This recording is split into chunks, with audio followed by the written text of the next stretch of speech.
This tornado was over 1 mile wide as it moved through this city in April 1979.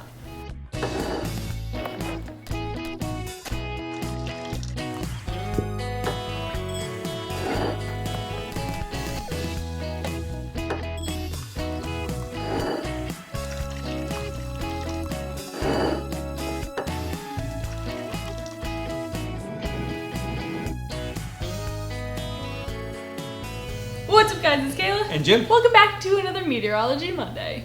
What are we going to talk about today? Today we are going to talk about the April 10th, 1979 Wichita Falls, Texas F4 tornado. This was part of the outbreak that occurred in the Red River Valley on April 10th through 12th, which is also known as Terrible Tuesday for a lot of you that do know. Some of you have gone through it or have heard about it. Today we're just going to focus on that tornado in Wichita Falls, but we may do a case study on the whole event. We might, so if that sounds interesting to you, leave a comment down below. But before we get started, If you find that you're enjoying this video along the way, be sure to leave a like and subscribe down below so you never miss the next Meteorology Monday. And if you haven't gotten it already, you know, we make some pretty cool merch. Support the channel. I don't know. we do have a small store as of this point. We do, We yes. are expanding as we go. We want to put out quality stuff Yeah. for you guys and not just hit it with a whole bunch of stuff that no one's going to use. So anyways, we've got a few things out there. Hey, Yep. There's some other things that are coming up that, you know, might appear on the video at some point. I don't know. I don't know. It just, they might just show up You know, at random. Side note, it is not 4,000 degrees Kelvin today, hence the sweatshirts. So, garage is a nice temperature this week. For all those who are keeping up with our garage temperature woes, there is your update for today. Now bear with us as we do this case study. There are some city names here that we might get wrong in its pronunciation. Please forgive us. We're going to do our best to say them properly, but if not, we ask for forgiveness ahead of time. Now let's get into the setup for this event. On the evening of April 9th, 1979, a strong upper-level trough around 200 millibars, or 40,000 feet, was located over the western United States. A powerful jet stream extended from the eastern Pacific to South Texas. A cold front snaked its way through the Intermountain West to Southern California, with an occluded front positioned from western Nebraska southward to west central Texas. Warm, moist air with dew points in the 50s and 60s degrees Fahrenheit was located over South Texas. The meteorological weather models that evening suggested that severe weather was possible the following day over parts of Oklahoma and Texas, but did not indicate any strong signs of a potential tornado outbreak due to the lack of some necessary ingredients. The National Severe Storms Forecast Center meteorologist who prepared the April 10th 2:30 a.m. outlook was facing some severe weather forecasting challenges. These included forecasting the movement and intensity of the upper-level storm system over the western states, evaluating the effect of a weaker disturbance over the Texas Panhandle, and determining the movement of the low-level moisture into the area. After studying the situation carefully, they concluded that the ingredients for severe weather would now be present that afternoon. Thus, they called for a few severe thunderstorms in parts of northern Texas, most of Oklahoma, Arkansas and Louisiana, and part of western Mississippi.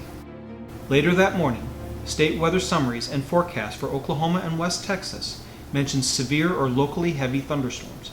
The forecast prepared by the National Weather Service in Fort Worth or north central Texas did not yet include that thunderstorms were expected to reach severe limits.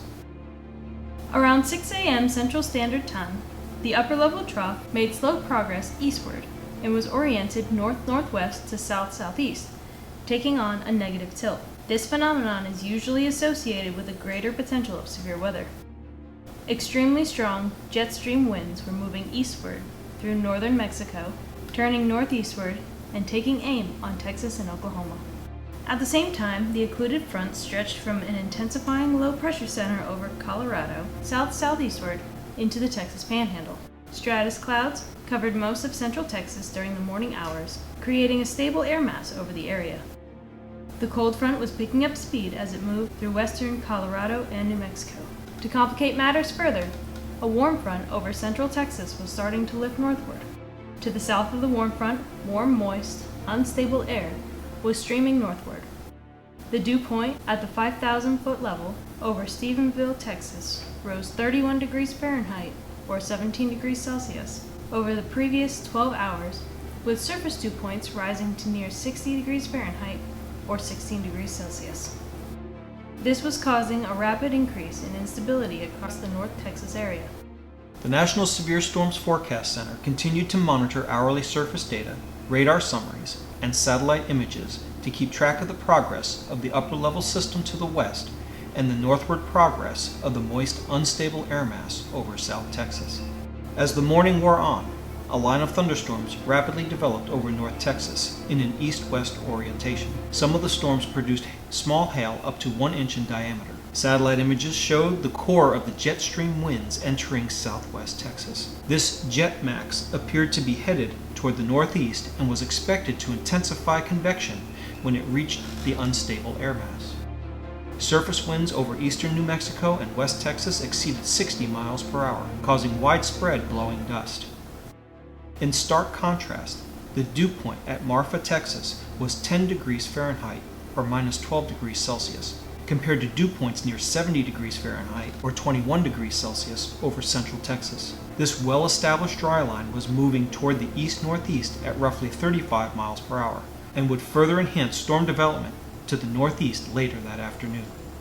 Around noon Central Standard Time on April 10th, the National Severe Storms Forecast Center forecasters were certain that a severe weather outbreak would take place later that day. The only question remaining was how soon storms would develop and how large of an area would be threatened. About 1 p.m. Central Standard Time, weather forecasters discussed what they were seeing in the station observations, satellite imagery, and computer models. Over the next hour, strong wind shear became well established over West Texas. A low-pressure area developed near Childress, Texas, and a dry line had formed from the Childress Low southward. Numerous surface stations reported blowing dust, which was clearly visible in satellite pictures. Meanwhile, surface dew points across North Texas has jumped 10 to 15 degrees and were now in the upper 50s degrees Fahrenheit. Thunderstorms rapidly developed along the leading edge of the drier air, from just west of Amarillo southward to near Plainview. This explosive development was picked up from satellite imagery and radar data. Hail up to 1.5 inches in diameter was reported with these storms, as well as a tornado east of Plainview at around 1:38 p.m., which caused no damage. Another round of short-lived thunderstorms developed west of Abilene, Texas, along the western edge of a small region of high pressure. While the morning storms moved towards stable conditions and eventually weakened, intense thunderstorms developed near Lubbock, Texas, where the surging dry line, warm front, and western edge of the high-pressure region intersected. At 1:55 p.m., the National Severe Storm Forecast Center issued Tornado Watch number 67, valid from 2:30 p.m. to 7 p.m. for north central Texas and southwest Oklahoma. The Weather Service forecast offices in Oklahoma City and Fort Worth immediately prepared statements and distributed them to the public. The messages were broadcasted via NOAA Weather Wire, NOAA Weather Radio, and direct phone calls to media outlets for radio and TV broadcasters. In Wichita Falls, an emergency hotline to key local officials, TV, and radio stations assured rapid and complete local dissemination. Storm spotter networks were alerted. Members of the Wichita Falls Repeater Club Weather Spotters manned their pre-planned command posts on the National Weather Service office and deployed radio-equipped members to vantage points that assured good observation coverage southwest of the city. By mid-afternoon, the surface low had moved northeastward. Surface pressure falls of up to 8 millibars or more in 3 hours were observed.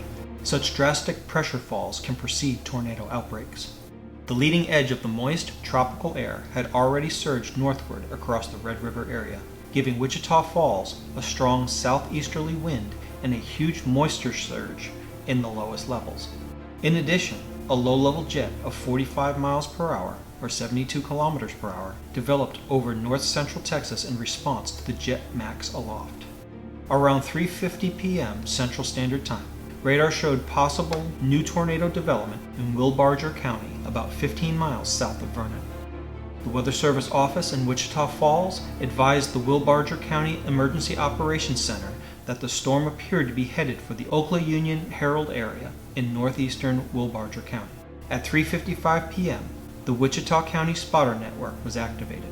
At 4 p.m., a tornado warning, valid until 4:30 p.m., was issued for northwest Wichita County based on radar information and a report from the Texas Department of Public Safety. A member of the Wichita Falls 2-meter repeater club reported to the Wichita Falls Weather Service office within half an hour to staff their base station. Amateur radio-equipped spotters were deployed to the west and southwest of Wichita Falls. At 4:12 p.m., damage was reported at Herald. At 4:18 p.m., the Texas Department of Public Safety dispatcher at Wichita Falls received a report from a private citizen of a funnel near Electra in northwest Wichita County. The Department of Public Safety unit dispatched to the scene tracked the funnel to the Red River. Thunderstorms continued to develop southward into Baylor County. At 4:40 p.m., a severe thunderstorm warning was issued for Baylor and Wichita counties, valid until 5:40 p.m. At 4:45 p.m., the Baylor County Sheriff's Department reported a tornado touchdown in Seymour, about 50 miles west-southwest of Wichita Falls, moving toward the northeast. At 4:56 p.m., a tornado warning was issued for Baylor County, valid until 6 p.m. At 5:08 p.m., a spotter reported a tornado in Wichita County, about 12 miles west-southwest of Iowa Park. This sighting prompted issuance of a tornado warning for Wichita County until 6 p.m. At 5:25 p.m., the fire department blew the Wichita Falls sirens for the first time. At 5:20 p.m., the Baylor County Sheriff reported a tornado near Maple. The Weather Service office in Wichita Falls issued a tornado warning for Archer County, valid until 6:15 p.m. This warning, like the 3:30 p.m. warning for Vernon, specifically listed towns in the path of the storm and urged people to take immediate precautions. At 5:30 p.m., a core of greater than 50 dBz and 2 mesocyclones were seen by the Norman, Oklahoma Doppler radar just before the formation of the violent tornado. The northeastern mesocyclone in the mesocyclone pair was the occluding parent circulation of the Seymour tornado, while the southwestern mesocyclone in the pair was the developing parent circulation of the Wichita Falls tornado. At 5:45 p.m., the Weather Service office in Wichita Falls issued a severe thunderstorm warning for Wichita County based on radar indications of a strong thunderstorm near Holiday, 15 miles southwest of Wichita Falls. At 5:50 p.m., hail as large as baseballs was reported near Holiday. The siren system for the city was sounded 3 times, the last around 5:50 p.m. Over the next few minutes, the storm would produce a tornado and damage a few rural homes and a string of metal high-voltage towers. At 5:58 p.m., the local warning radar at WSO Wichita Falls indicated a possible tornado 10 miles southwest of the city. At 6 p.m., the Norman Doppler radar showed the storm had taken on a very classic supercell look, with the tornado-associated mesocyclone and hook echo in the right rear portion of the echo. Also of note, the 50 dBz core was no longer evident by radar. The Weather Service office in Wichita Falls issued a tornado warning for Wichita County, and the warning included, quote, persons in the city of Wichita Falls should take cover immediately. A spotter reported a tornado just southwest of the Wichita Falls Memorial Stadium.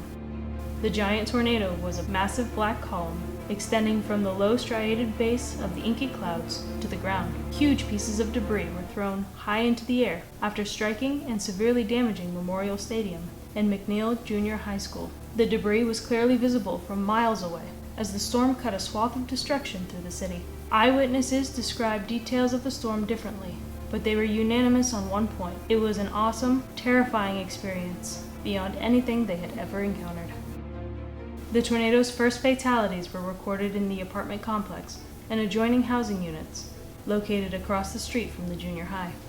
As the tornado continued east-northeast, it severely damaged a commercial building along Southwest Parkway, including total destruction of the Southwest National Bank building, except for its vault. In the north of Southwest Parkway, the tornado destroyed many houses in the Western Hills Addition. Further eastward, more houses in the Faith Village Addition were destroyed, and Ben Millam Elementary School was severely damaged. During this time, large hail was occurring in the central and northern portions of Wichita Falls as the tornado devastated the southern portion of the city. The tornado crossed Kemp Boulevard, destroying several commercial businesses, including a restaurant. Several additional fatalities occurred here.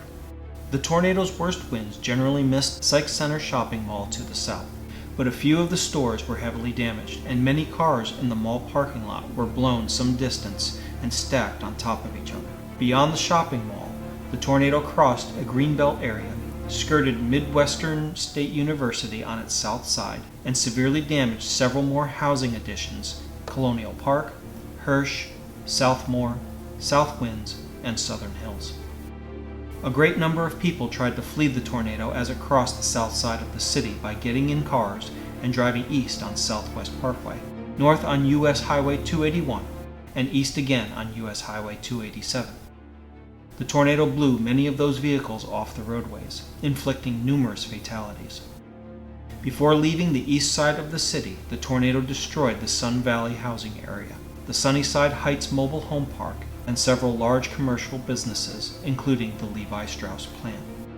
At 6:11 p.m. Central Standard Time, the Weather Service office in Wichita Falls issued another strongly worded warning, this time for Clay County. Commercial power failed at the Weather Service office minutes later. An emergency generator provided power for continued operation of the weather radar, but all long-line communications were lost. However, direct contact was maintained with the Emergency Operations Center by the amateur radio capability of the storm spotters. When the tornado entered Clay County, it changed its appearance to multi-vortex, displaying as many as 5 satellite vortices rotating around the center of the circulation. In this stage, the tornado did extensive damage just south of Dean, Petrolia, and near Byers, destroying a large number of rural homes, resulting in $15 million in damage, but fortunately causing no more fatalities. Golf ball-sized hail fell prior to and immediately after the tornado passed along a track that took it into Oklahoma, where it eventually dissipated near Waurika. There was much scientific discussion and debate concerning the possibility that some of the damage was severe enough and wind speeds high enough for the tornado to be rated F5. The two worst damage points appeared to be McNeil Junior High and the Southwest National Bank. After extensive engineering analysis of the winds necessary to produce the observed structural failure to those buildings, it was concluded that all of the damage could have been produced by winds in the upper part of the F4 range, 230 to 260 miles per hour.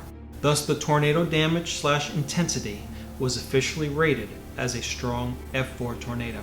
Dr. Ted Fujita, noted tornado researcher from the University of Chicago, said, "The damage path was one of the widest I've ever seen, and its intensity was almost equal to that of the giant storm that leveled Xenia, Ohio in the 1974 tornado outbreak." It is interesting to note that the Wichita Falls tornado formed during periods of relative decline in storm top height and reflectivity values, a characteristic that has been noted for a number of supercell storms that have produced several cycles of tornadoes. In summary, at least 12 tornadoes occurred within 47 miles of Wichita Falls in a single 2-hour period. The Wichita Falls tornado formed at 5:55 p.m. to the southwest of the city and moved through the southern and eastern sides of Wichita Falls shortly after 6 p.m.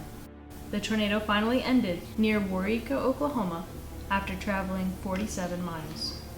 It generally moved to the northeast but turned to the right along the middle of its path, the period during which it produced its violent tornado. The Wichita Falls tornado reached 1.5 miles wide as it passed through the city. The most severe F4 damage occurred within a half-mile wide swath in the area of Faith Village and Ben Milam Elementary School. The width of the F1 damage was generally as wide as 1 mile, and the extent of the F0 damage was even wider, but so widespread that it was not mapped. Strong inflow winds associated with the tornado and the larger scale mesocyclonic winds rotating around the tornado produced light damage over almost all of the city. 42 fatalities were directly caused by the tornado. 3 more people died of heart attacks and other illnesses during the stress of the tornado's passage. The number of reported injuries approached 1,800, although hundreds of minor injuries were never recorded, ranking the tornado amongst the deadliest in Texas history. A majority of the fatalities occurred as the tornado mangled and tossed vehicles. Over 3,000 homes were destroyed, and another 1,000 were damaged, and over 1,000 apartment units and condominiums were destroyed, with another 130 being damaged. An additional approximately 140 mobile homes were destroyed. 2 schools were demolished, and 11 others sustained serious damage. Over 100 commercial businesses were destroyed. It was estimated that 5,000 families were left homeless in Wichita Falls. Such a total would mean that between 10 and 20% of the population of the city was displaced by the tornado. To put the deaths and property damage in perspective, it should be noted that as many as 42 people have not been killed in the United States by a single tornado in the 20 years prior to the event, and the total property damage of $400 million, or $1.87 billion in 2025 dollars, was the most costly tornado in American history at that time. The costliest tornado in American history up to that point. Lots of huge tornadoes during outbreaks, Yeah. causing lots of damage, lots of fatalities. Incredible. And this just goes to show it was happening well before the more modern time of what we're seeing. It occurred in 1979, so, and even more before that. So incredible tornado, incredible case study. 1.5 miles wide at one point, going through the city. Yeah, at its Incredible. widest, which was in the middle of the city, as it was causing the most damage. Yes. And interesting to note that as they were looking using the older radars back then, a 50 dBz core was kind of indicative of a lot of reflectivity coming back. So Right. it could have been heavy raindrops, ice particles, it could have been, debris. Yeah. Back then the radar had 6 different levels, and 50 dBz was pretty much a threshold to say, okay, this is really severe. So to have a 50 dBz core develop, the storm develops, the tornado drops, and then the intensity lessens below that. The tornado is on the ground, widens, does a right turn, and expands to 1.5 miles across, and then starts to dissipate again, and then the core comes back. It's very interesting seeing that trend, and they noted that trend occurring in other severe or violent tornadoes as well. Yeah, especially in parent circulations that put down multiple tornadoes over, a longer distance. And a lot of that data helped researchers look even more and associate Doppler radar for honing in on those kind of signals, and then programming that into algorithms so that a newer Doppler radar could use those kind of equations and calculate and say, hey, this one's got rotation, hey, this is a tornadic vortex signature. It's got a lot of those different things that they've incorporated from previous large storm systems like this. Yeah, so this outbreak in the Wichita Falls tornado specifically is still helping us forecast tornadoes today. I would like to also throw in that there was a hook echo on the radar, so it's not like, oh, the storm was falling apart, we have no idea, weird things happening on the radar. There was a hook echo, so there were other signs also showing that there was a tornado other than visual spotter networks. Another big point about this tornado was the number of fatalities, but specifically the number of fatalities from people in vehicles trying to flee the tornado instead of seeking shelter. Yes, and especially as it took that right turn, if it continued on that northeast trajectory instead of turning east, it's possible they could have gotten out ahead of the tornado and been safer. But because it turned, it definitely impacted more of that area. But if it continued northeast, it would have impacted folks to the north. So it's one of those things where, people make a split-second decision. Sometimes they think their best option is to evacuate in a car and try to get out of the way, and unfortunately 42 people lost their lives. Yeah, and it's especially a hard decision to make if your home is not well built or if you don't have a storm shelter. But it's been a topic of conversation for years how tornadoes, generally go on a certain path, but do have a tendency to make that right-hand turn. And unfortunately, quite a lot of people get caught off guard every year. Specific ones that come to mind being in the El Reno tornado. Of course, everybody knows that one, but it was a big factor in this tornado back in 1979. And of course, being in 1979, we didn't have cell phones and radar apps and things back then, so that people could get alerted and see where it's going, and they just okay, this is the way it's going, jump in the car and go. So even nowadays when we have that technology, the risk is still there and people still do get impacted by these storms, even with the newer technology. Yeah. It was hard to send carrier pigeons with warnings back in the day Yeah. when there's violent winds going on, right? That's true. I wasn't Very around, true. but he was. That's right. Figured I would ask. That's right. So there you have it, the April 10th, 1979 Wichita Falls, Texas F4 tornado. Again, if you like what you saw, be sure to leave a like, subscribe down below so you never miss the next Meteorology Monday. Check out our website with our merch. Follow us over on Instagram and Facebook. And if any one of you have got experience with this storm or went through it, and we would love to hear your stories, go ahead and comment those below. Until next time, I'm Kayla. And I'm Jim. Thanks for watching. And we'll see you at the next Meteorology Monday.